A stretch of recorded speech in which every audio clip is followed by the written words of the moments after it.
Good morning and welcome to Leon County Today with Sheriff Walt McNeil. I'm Shonda Knight, and Sheriff, a really interesting topic today. We're going to reintroduce you to a family that knows too well the trauma of the distractions behind the wheel. We talk a lot about drunk driving, but today we're talking about drowsy driving. Yeah, that's one of the things that people don't realize. There are so many ways in which you get out there on the roadway and you're not fully paying attention. And one of those is people who are either taking medication, shouldn't be out driving with medication, are distracted because something went on last night. You're in the car now, you're tired, you're exhausted, you're behind that wheel.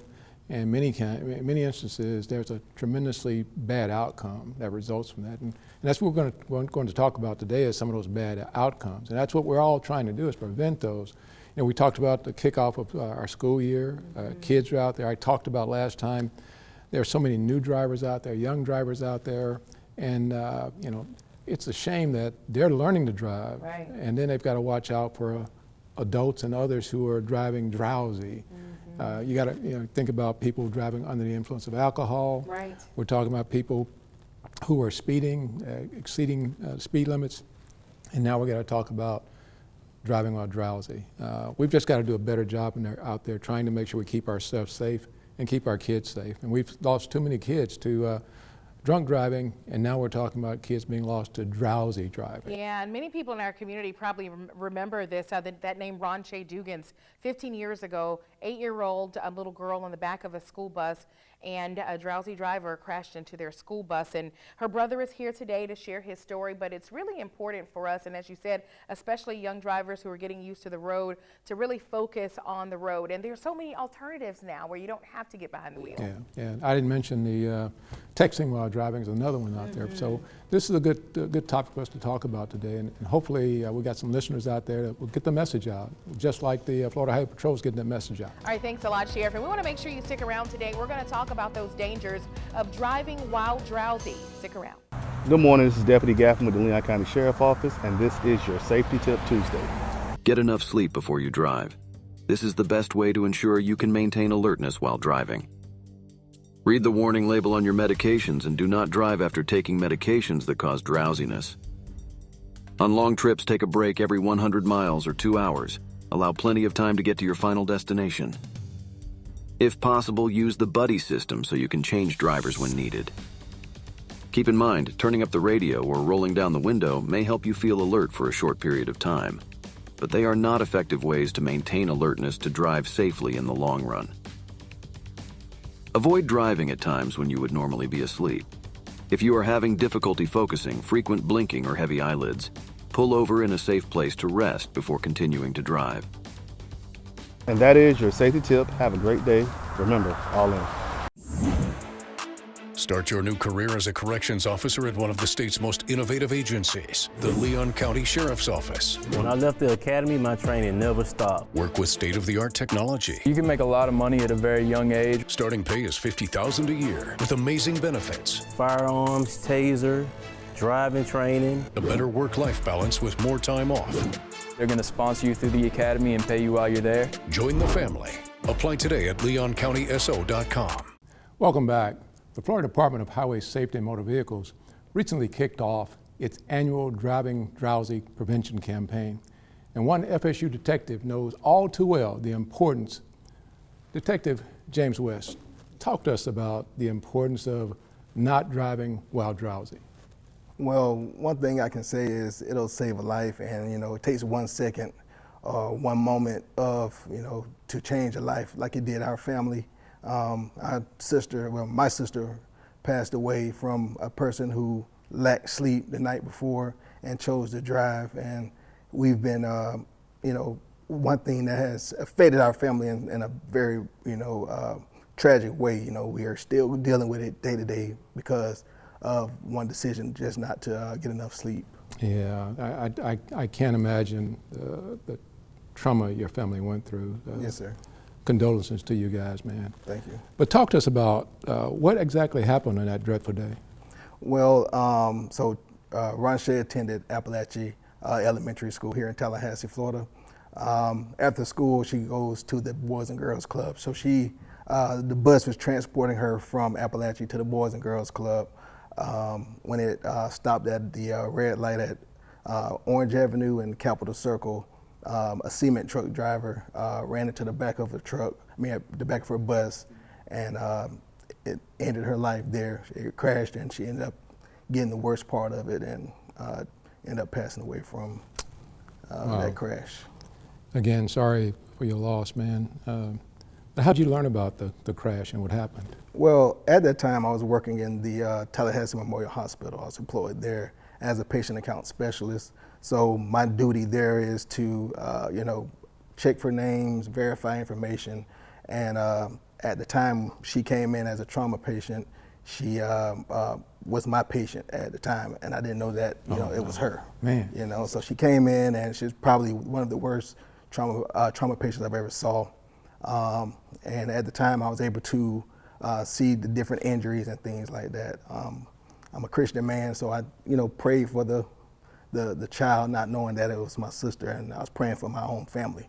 And at the time, her name came in, and that's when I learned that the patient sitting there was my sister. Man, that had to be tough. I can't imagine that. But your sister, now, she was struck by someone driving a truck into the school bus. Talk about the person driving the truck. What happened with that person? So it was reported that he was attempting to get, work overtime to feed his kids. He had worked over 16 plus hours. Didn't get enough sleep throughout the day, so he was pretty much driving while he was sleepy. Yeah. And he fell asleep, at the red light, and while the bus was parked, he fell asleep and ran into the back of the bus, and tragically killed my sister. Yeah. It's obvious you're still feeling the effects of that. I'm sure your family is as well. Yes, sir. It's been 15 years. So how is your family, and how are you coping with these circumstances? Every September 5th, we see it on the news, so we're reminded daily or yearly of that tragedy. So we have to kind of relive it. But we launched the campaign, the Drowsy Driving campaign, in order to keep her legacy alive and make sure that her death wasn't in vain. Well, again, thanks, James. Still ahead, the statewide campaign started in honor of Ronche Dugans, and James has a message for drivers considering getting behind the wheel while sleeping. Stay tuned.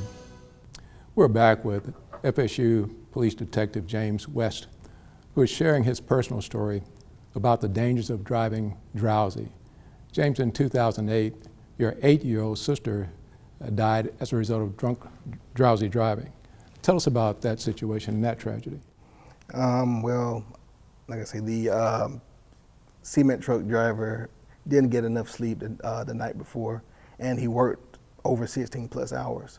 So as he was driving, a sister she was being transported in a bus, the cement truck driver ended up falling asleep and running directly into the bus, and that's what killed her due to the injuries of the accident.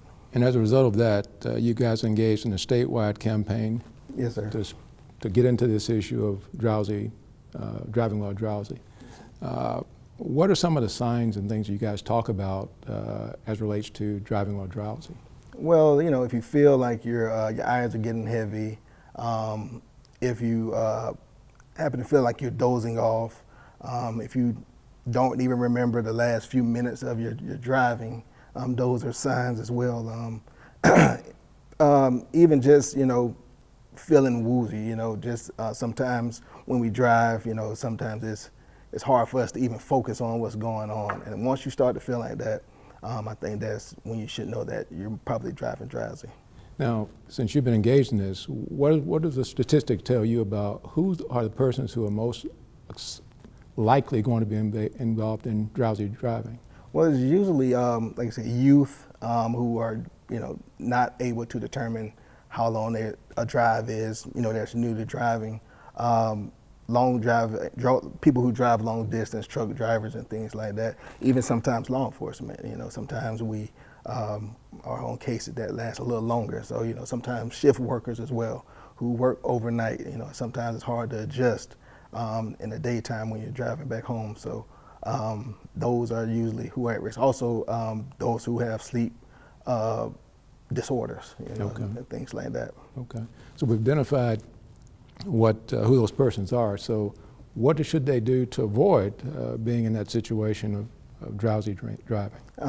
Number one is get rest, sleep. 5 to 9 hours of sleep or something. Get rest. Not only that, utilize the rest areas. If you feel like you're going to sleep or something like that, utilize those rest areas. Florida has a few rest areas. Utilize those. Sometimes caffeine can help you stay alert, but ultimately make sure you get enough sleep. And also, it's good to have a person driving with you. Sometimes you may get sleepy, then you may be able to have a friend drive the rest of the way for you. So those are ways you can definitely, not drive drowsy or fight driving drowsy. Now, is the Florida Highway Patrol, basically, Highway Motor Vehicles, yes, sir, have kicked off this campaign. Is this just a local campaign? Is it statewide, or is it a national campaign? It's a statewide campaign so far. We want it to be national. And basically, the legislator passed a bill called the Ranchay-Dugans Act, which is the Florida State Statutes, Chapter 833, Section 233.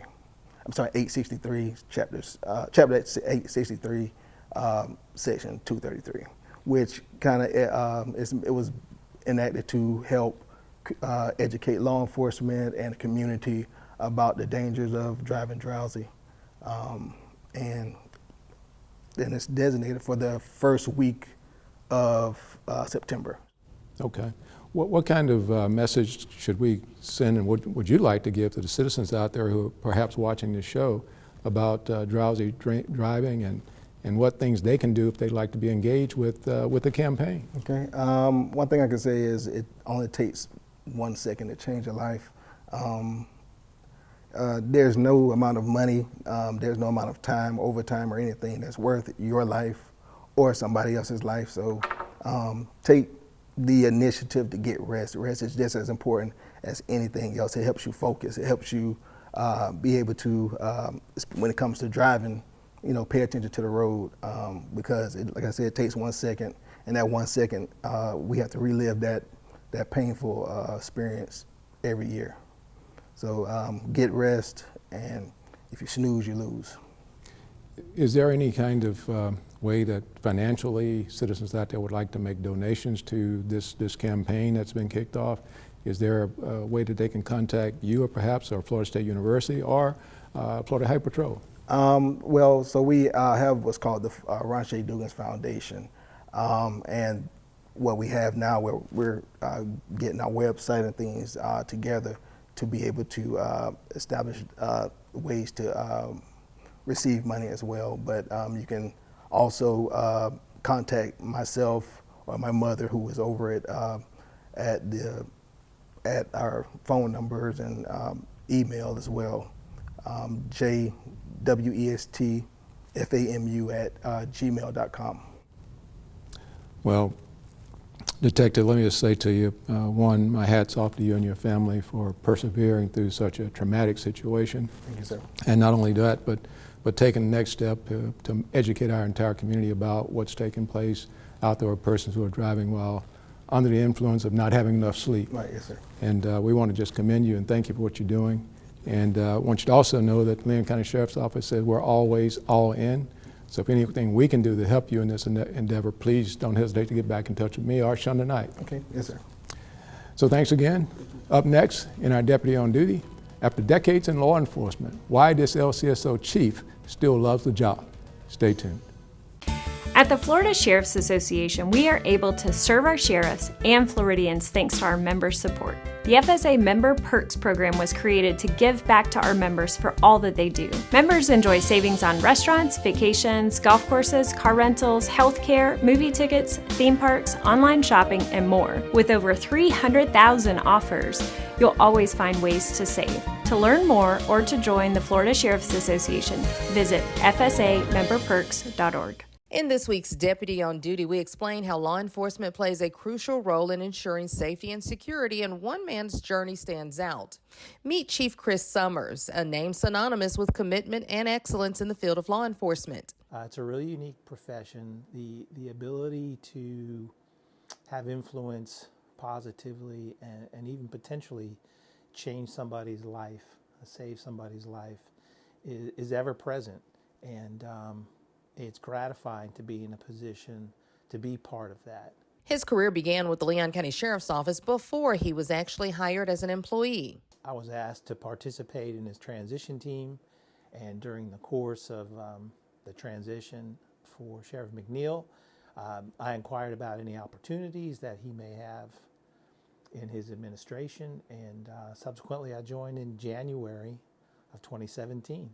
Chief Summers is a soft-spoken yet resolute figure. His journey within the agency has been marked by remarkable achievements and a dedication to upholding the highest standards of professionalism. I'm helping support our accreditation management team, both in detention and in law enforcement, to achieve both our state accreditation, and then we're looking at the national accreditation for detention, and we are embarking on a national accreditation for law enforcement through CALEA. CALEA is the Commission on Accreditation for Law Enforcement Agencies. Its accreditation programs provide public safety agencies with an opportunity to voluntarily meet an established set of professional standards.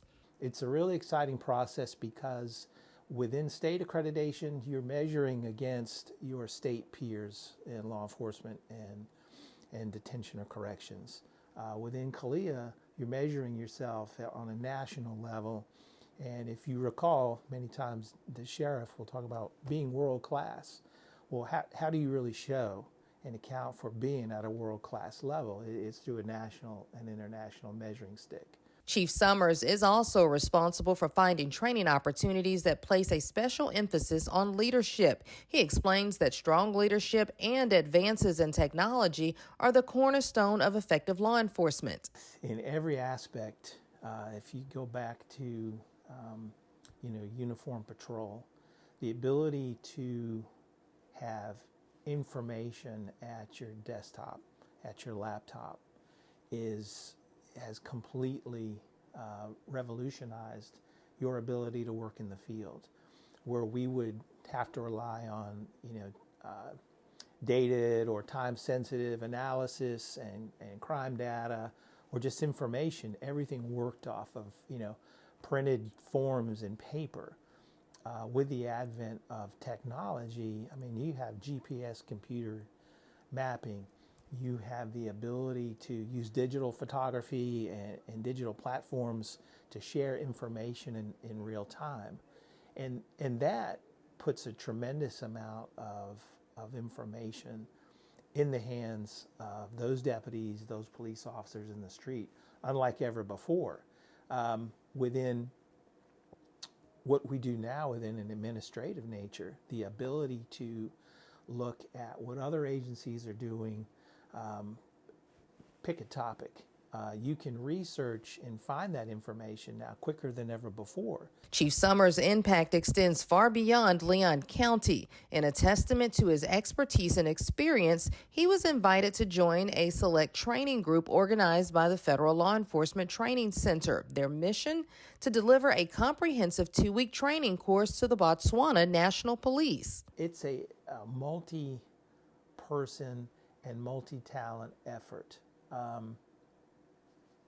The ability to sit down with your team and your group and kind of discuss strategies, talk about challenges and problems, it's every bit is in play in some of the administrative roles, and particularly this, as it is working out in the field.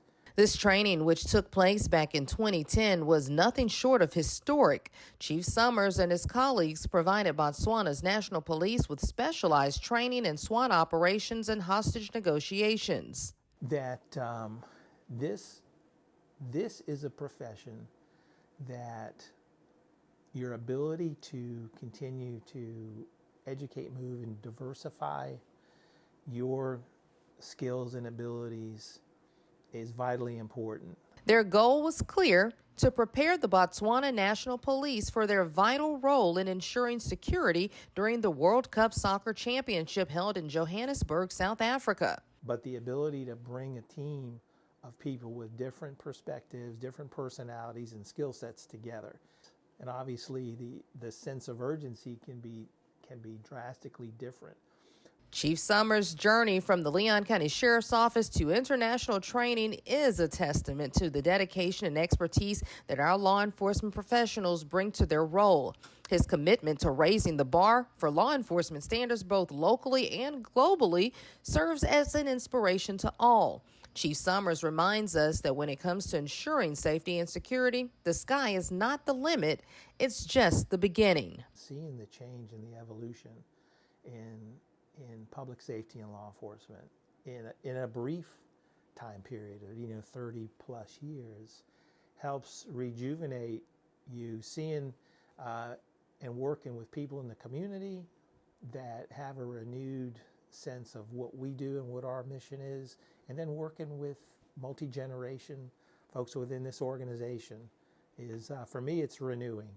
The ability to help coach and mentor those to take my place, maybe to be the next sheriff, that's it's exciting. To learn more about the Leon County Sheriff's Office and where you might fit in, visit our website, leoncountyso.com. For Leon County Today, I'm Angela Sherrod.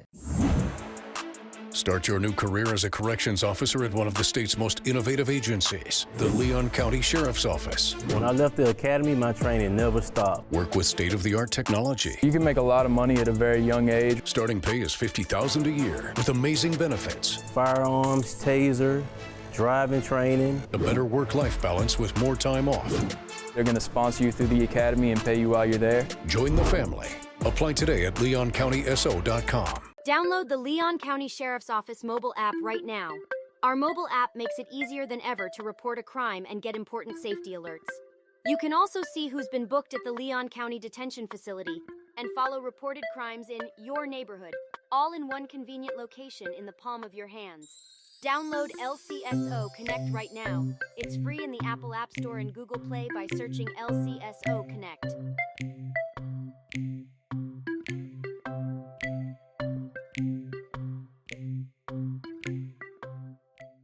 Welcome back to Leon County Today with Sheriff Walt McNeil and Sheriff. Hearing from Chief Summers, you can tell the passion is still there. It is. I knew that young man when he was at TPD, and he's working long hours and doing a great job for us, Leon County Sheriff's Office. And I'm just looking forward to him turning a page and what's his next chapter in terms of what he does with us in the Leon County Sheriff's Office. Right, absolutely. And then, man, hearing from James West, I remember as a journalist covering that story when it happened 15 years ago, and I did not know that he was actually in the emergency room when his sister was brought in. Unimaginable. Gut-wrenching. Toughest interview I've ever done, quite honestly. On our show, that's the toughest thing I've had to do, is to listen to that young man talk about his sister. Absolutely. But it's a testament to, a lot of times we think, well, I can do it, I can stay awake, or I just need something to drink or whatever. If you are feeling like you cannot operate that vehicle, don't take the chance. Don't do it. Don't do it. Let's keep Leon County safe. Absolutely. All right, well, we want to thank you all for joining us for another episode of Leon County Today. We will see you back here next week.